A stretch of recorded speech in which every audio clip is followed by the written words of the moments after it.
Have you ever tasted colorless, transparent tea? Do you know what tea tastes like after being distilled? Today we're going to use a rotary evaporator to distill jasmine tea and see what the tea looks like after distillation. First, we pour the brewed jasmine tea into a container. Remember to discard the first infusion, as it contains more impurities and is not ideal for experiments.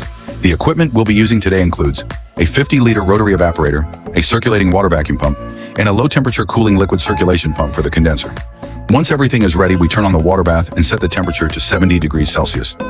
Next, we turn on the vacuum pump to create a negative pressure inside the rotary evaporator. Using this vacuum principle, we draw the tea into the rotating flask. Then we start the low-temperature cooling liquid circulation pump, enable both cooling and circulation, so that the coolant flows through the condenser to cool and condense the steam. As the temperature gradually rises and the pressure in the rotating flask decreases, the liquid begins to boil. At this point, we can see the distilled tea condensing again in the condenser and collecting in the receiving flask. After more than 20 minutes of distillation, a large amount of clear liquid has been collected in the receiving flask. Now it's time to collect the distilled product.